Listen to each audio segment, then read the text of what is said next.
Welcome to Sound Leadership with DJ, the podcast that dives deep into the world of leadership. If you're passionate about learning from the brightest minds in the field, you're in the right place. In each episode, we'll embark on an inspiring journey alongside leaders, unraveling the secrets behind their accomplishments.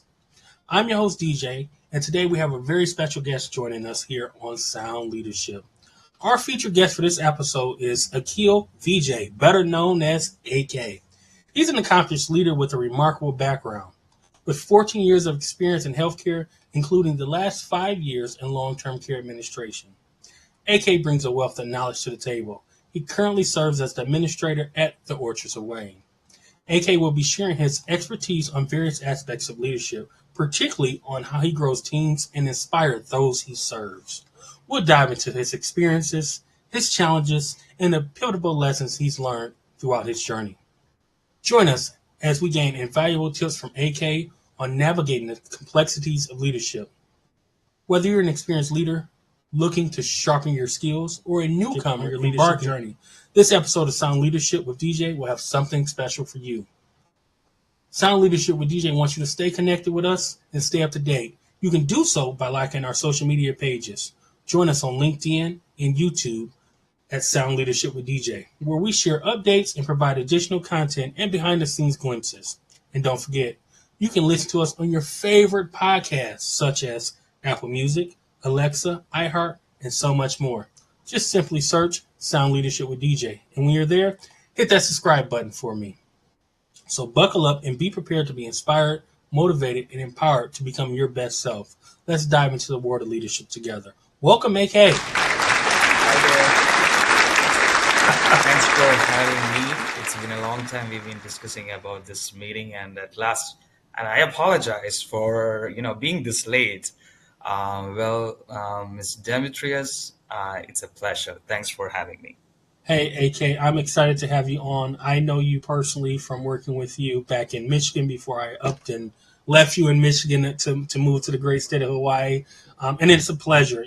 I've watched you grow as a leader, and I saw how you led teams through difficult times. So thank you for taking time to join us here on Sound Leadership. I think before, and I always do this, right, before we really dive into your leadership philosophy and your leadership skills, can you tell us who AK really is?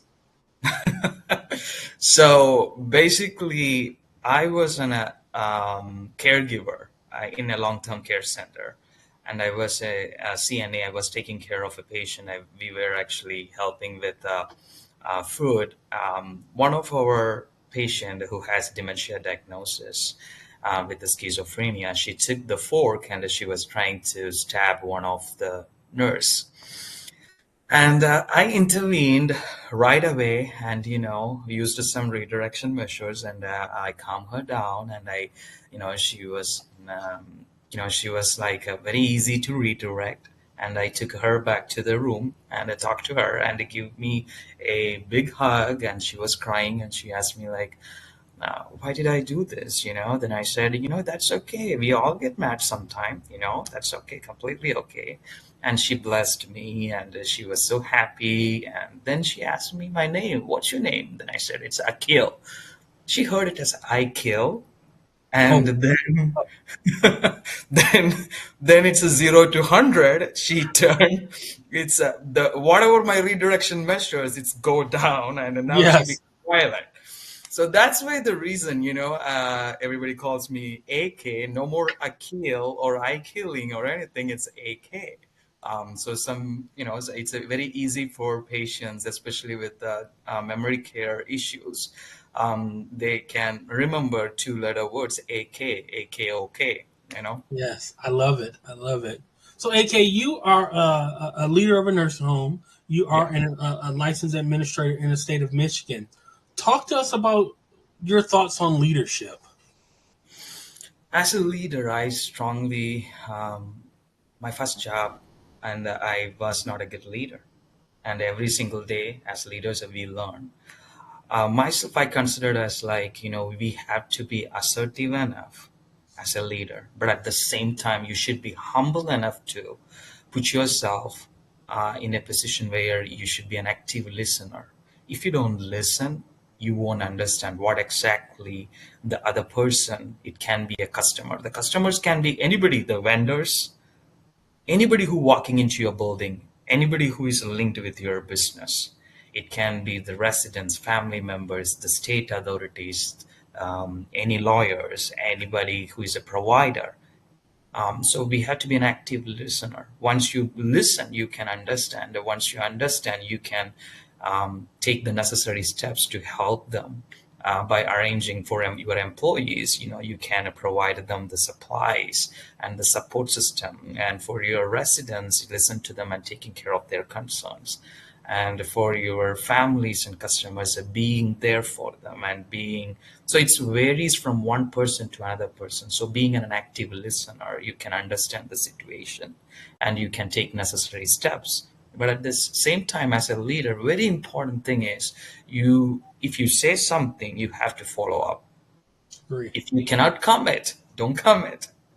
Agree. Because earning the trust, it will take a long time to build that trust, but it's a Yes. fraction of second is enough for you to destroy that second. You know, That, I that agree. that's what for me as a leader, I every single time I try my best to practice that. I agree.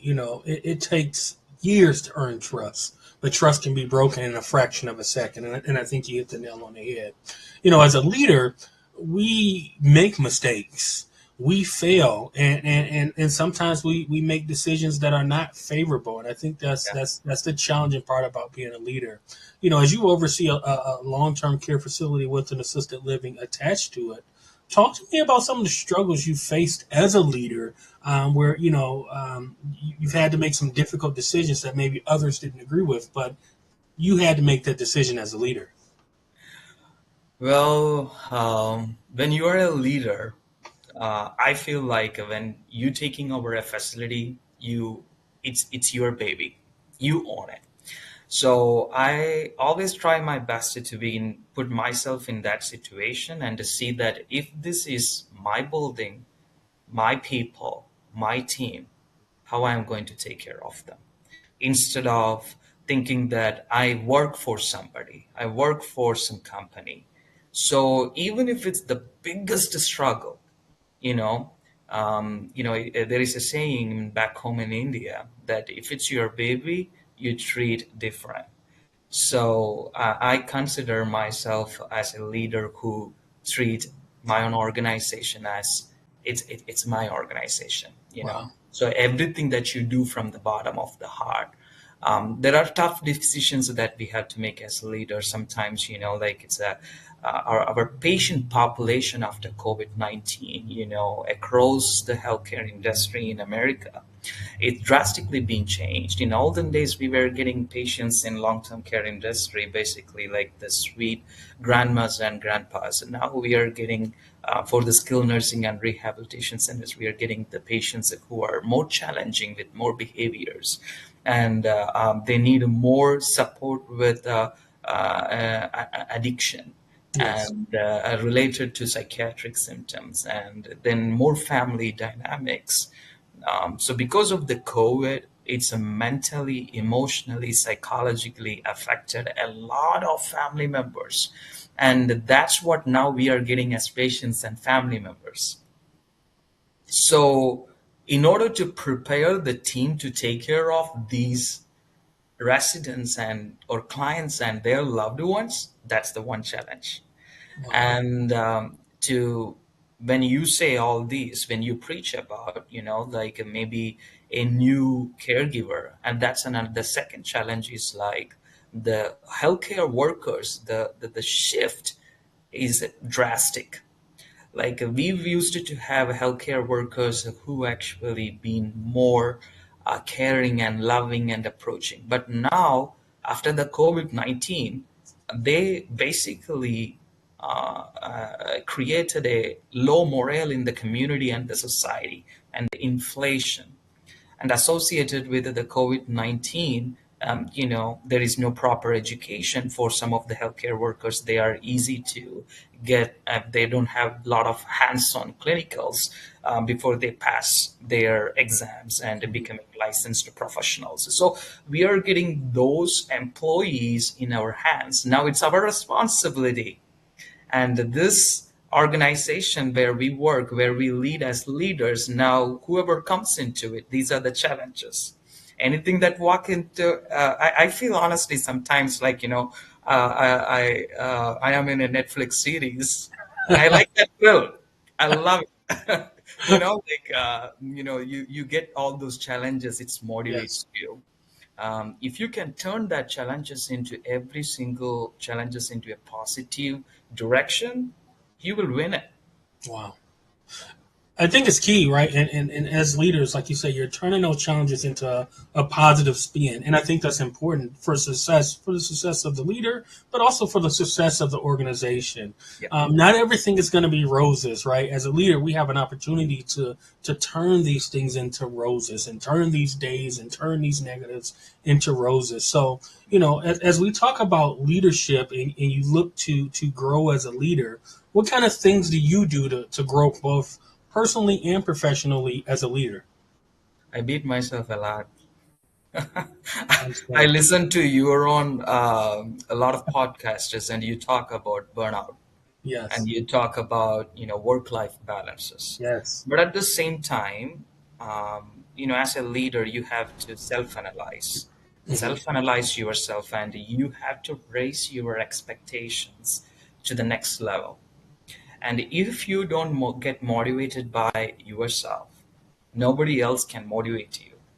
As a leader, no matter what, I said this to my team members, like, at the end of the day, when I go home, when I sleep, I wanted to think about the happy faces of my residents, my clients, my employees. That's all I need to wake up tomorrow and get more positive and to come to work. So I actually try to see everything in a very positive direction and see positivity that helped me. Reading the leadership, we do have conducted book classes, like various books related to the leadership. We have Wednesday leadership books and tea with our leadership team. And we take real life examples and compare with the leadership models and citations from various leadership experts, and we analyze them, and we discuss about that how practically that we can implement and take care of difficult situation. And you won't believe, sometimes when I drive, I put like in a YouTube video saying that am I a toxic leader, to just to self-analyze, to Yeah. sometimes Yeah. you have to cross check, you have to cross Yeah. analyze, because we are human beings too, And we right? make mistakes, We and do. a lot of times, as a leader, you are surrounding yourself with people who you're leading, but you also Mhm. have to give them the authority to challenge your leadership when it's needed. So, Absolutely. in order for them to challenge your leadership, they have to feel comfortable. So, how do you strike a balance of allowing people to challenge your authority when necessary, right? So you don't become a toxic leader. So, how do you allow them to feel comfortable with challenging your leadership, but also take your leadership and move it forward? Yeah. I visit actually other facilities. I purposefully visit other facilities. I talk to the different administrators and director of nursing and the unit managers, janitors, and I check out their processes, what's working, what's not working. Then I bring them back to our facility and discuss with our team and say that, hey, this is working on other facility. What you think about it? And then give them an opportunity to develop a process by arranging a meeting with them. Then we both discuss about like, okay, this is the process, how we can improve the quality of our care or the services, and then we come up with a new process. So active participation of the team member is important, even if you are actually giving your own tip. You have to give them to your team and make them feel like they are appreciated, they are active team players. Sometimes I put a process in place as part of the CMS rules and regulations, different policies and procedures, and that process I discuss with our team directors and then give it to them and I put them in place. I help them Sometimes technically they need some help. Sometimes the leadership ways they need a little bit help. Execution ways they need help. So I try to help them, and then I take a huge step back and let them do all the mistakes they wanted to do it. And then I go back and say that, hey, this was really great, and my observation, this was one area that we could improve. What you thinking? Yeah.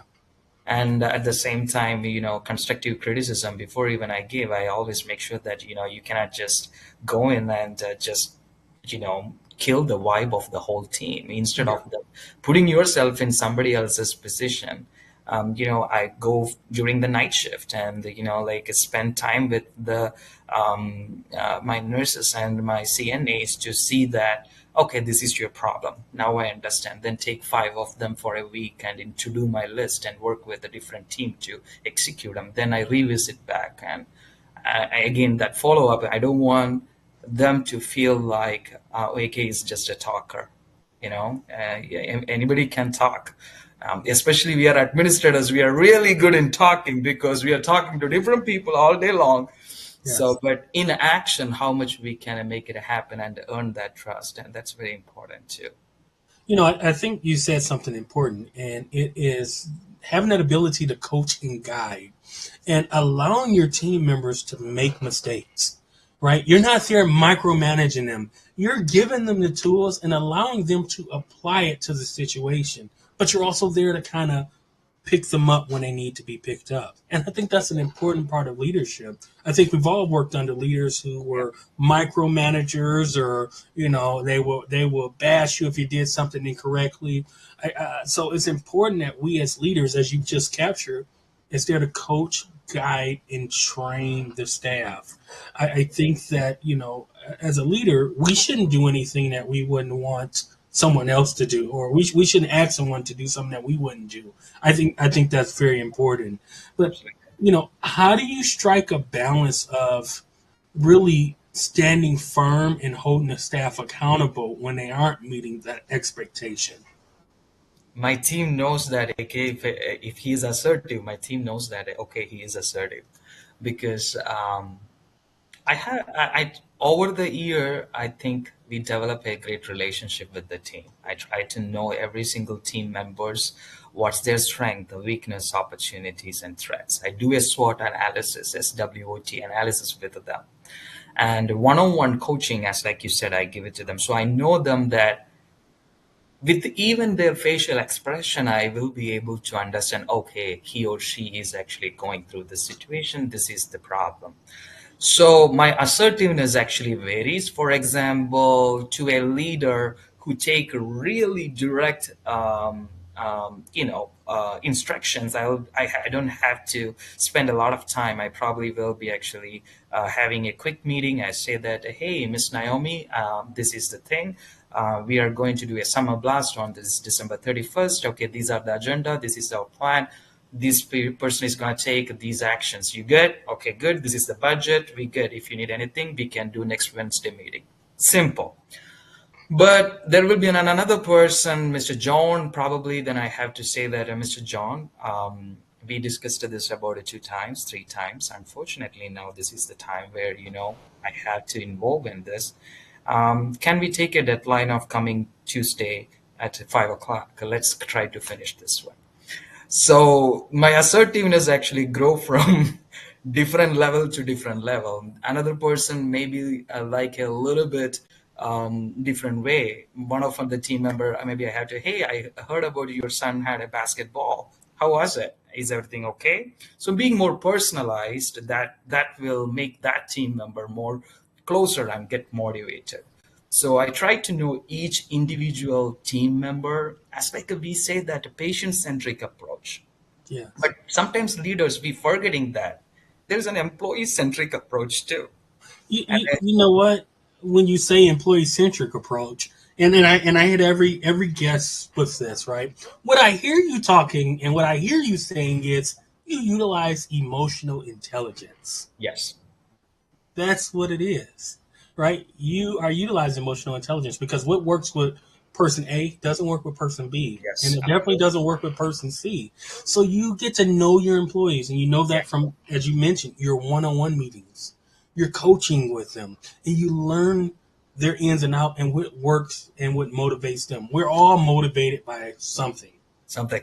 Yeah. We're all rather, it's the end goal of being compensated for your work at the end of the day, to how you feel when you go home and you get the resident smiles in your mind as you walk out that door. We're all motivated by something.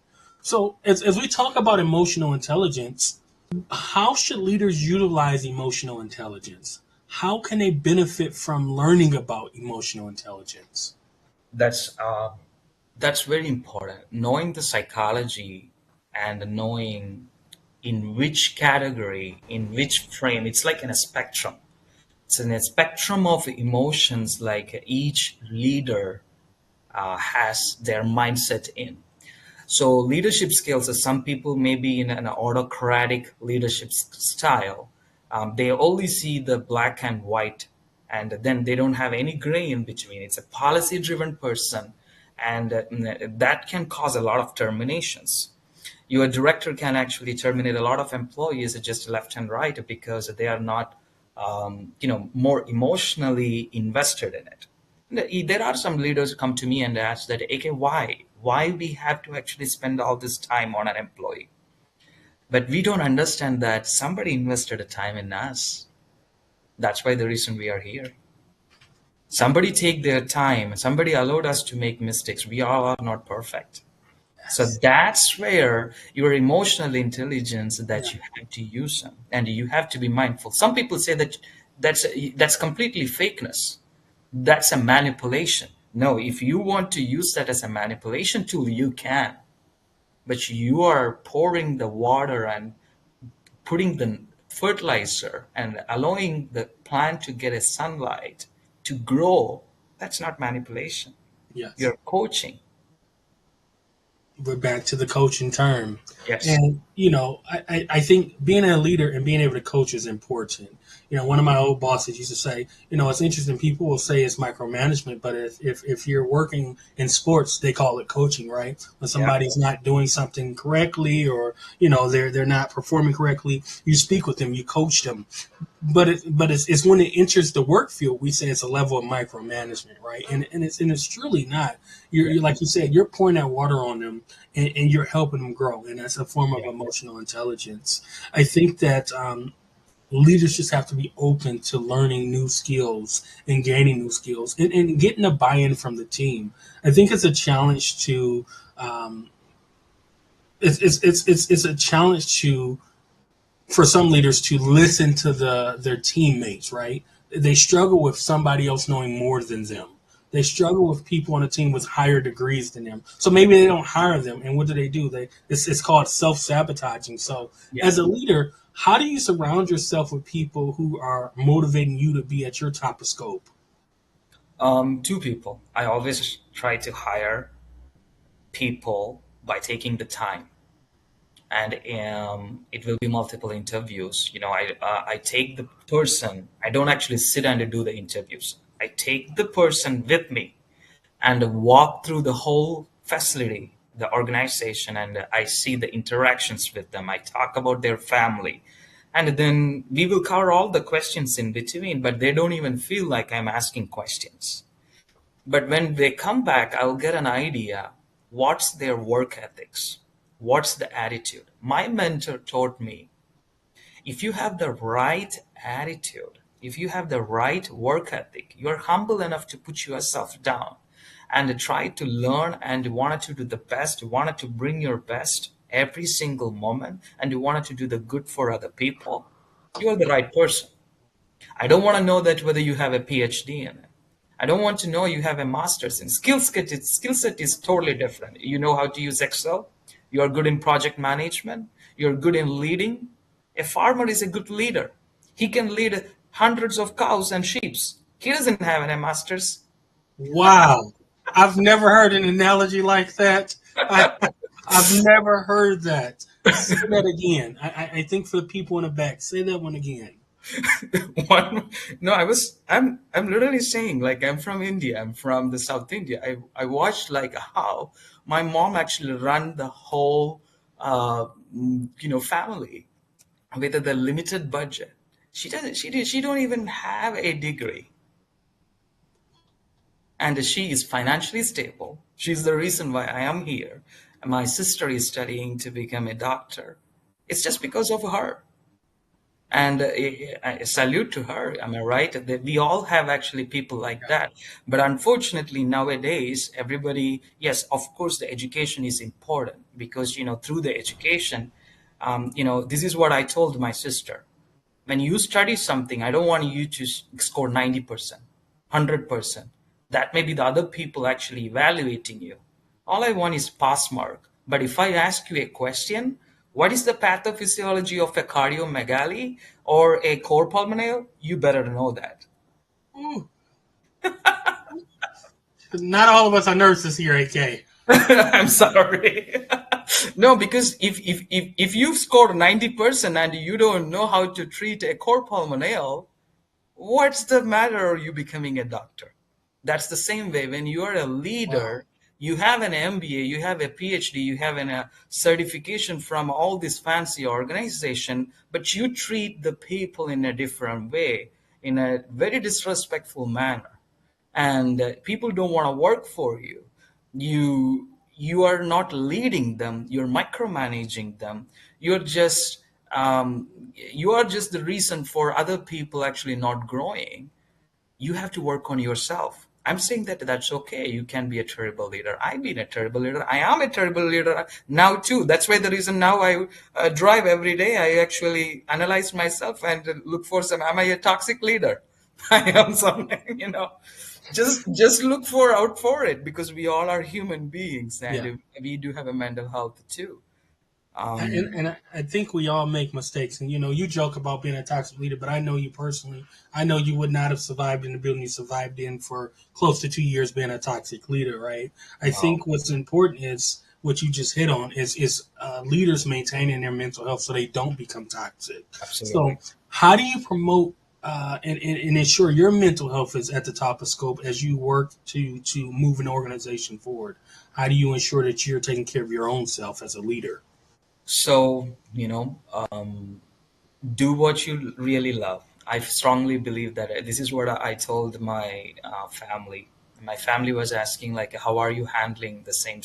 As like you asked me the question, "How are you handling everything?"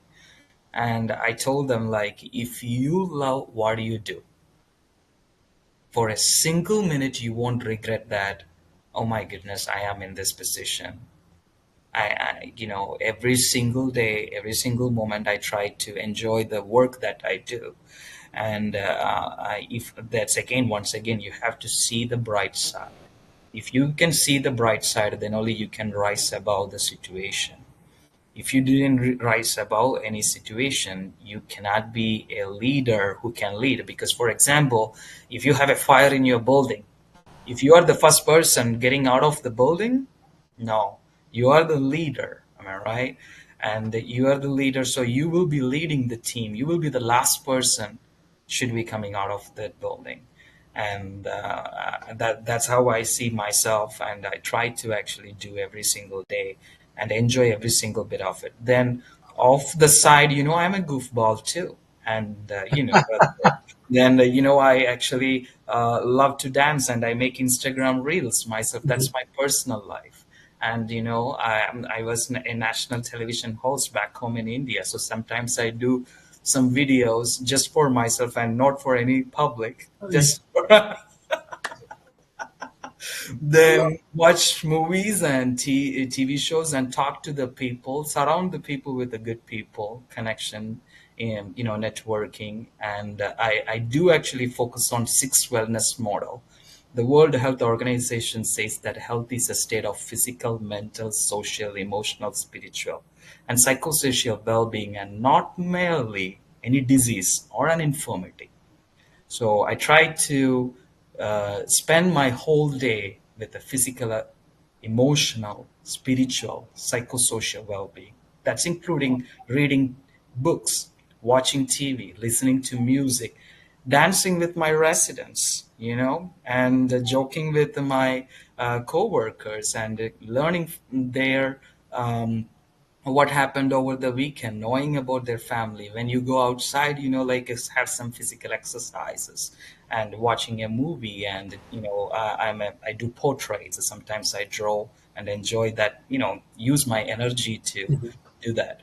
Sometimes I would draw a frog. It turned out an elephant. That's okay, but still I enjoy it. I think it's important. And to this point, we've looked at, okay, your mental health, and I love the 6 degrees of, what did you call it? The It's a six, six wellness holistic approach. I love that. And I'm a big fan of holisticness, but I love that. As a servant leader, how do you impart that into your team? Those 6 elements, right? How do you ensure that your team is taking care of their mental health? Is it team building? How do you do that? Understand where I can actually borrow some of the facts from this person, what I can actually borrow, what I can actually neglect, get rid of from my behavior, and of how I can improve. So, a mentor is important. Investing your time in leadership. There are so many people that I know.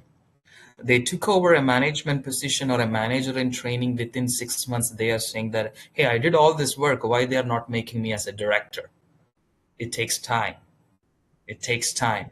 If you look into their leaders, they actually work a lot of hours. What's the one thing that recently this happened to me, Demetrius? One manager in training, uh, he sent emails back to his regional saying that, yep.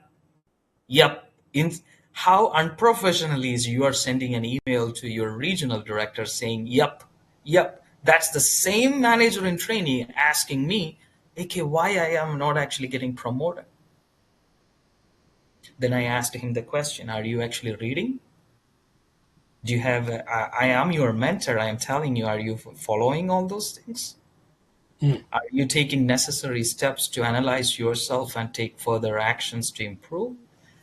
So I think in Michigan, if you are 18 years old and if you finish a 3-month program and you can take an exam, you will be a nursing home administrator, and you will get anywhere from $80,000 to 100, 170, 180. You can make it easily. Not the money, but I know Demetrius will say this too. Even now, Demetrius' name is actually in a lot of people's heart. People just still remember Demetrius, am I right? The great leaders leave the seeds in their heart, and that can be a bad one or a good one, but better be a good one. Look, man, I appreciate the kind words. I just little old me. And to your point, one thing we hear often on Sound Leadership with DJ is people say get a mentor or a coach. You can do this by yourself, but it's even better when you're walking down the aisle with somebody who's done it before you and can steer you in that right direction. And I tell people one of the reasons that I have been so blessed in life, I'm not going to use the term successful, is because I always have had a coach or someone who has done it before me. I don't believe in reinventing the wheel. If leaders and people have done it before, I'm going to go to them and say, hey, what is your thoughts on this, right? Why do I have to recreate the wheel? If I reach out to AK and AK said don't go through that door, I'm not going to go through that door. So I think that's sound advice to aspiring leaders and to people who maybe want to be a nursing home administrator. AK, I think that you have a wealth of information, and I think the viewers would appreciate just following you. So if they wanted to reach out to you, is there a way that they can reach you? I know you said you might be dancing on Instagram. I don't know. I Hey, don't know. hey, I'm coming to Hawaii to see you. How can viewers follow you? Is it on LinkedIn or what's the best Absolutely. way? They can reach out to me anytime through LinkedIn, and I will be more than happy to help them with anything. And I'm pretty sure that's the same thing with the Demetrius too, and your consultancy, a lot of it can actually, because you have a wealth of knowledge and your experience and skill set, you already knew it. We don't have to reinvent the wheel, so we can come to you. So thanks for having me again, and it's a pleasure. Hey man, I appreciate you. I appreciate everyone who has listened to Sound Leadership with DJ. We hope you gain invaluable insights and inspiration from our conversation with AK. If you've enjoyed this episode, we encourage you to like and follow our social media pages for great content. You can follow us on YouTube and LinkedIn at Sound Leadership with DJ. Remember, leadership is a journey. It is up to you to reach out to your mentors, reach out to your coaches so they can help you pass through and have a successful journey. It is not a race, but it is a marathon. From everyone here at Sound Leadership with DJ, we wish you nothing but the best, and we look forward to seeing you here soon for more great insightful discussions on Sound Leadership with DJ.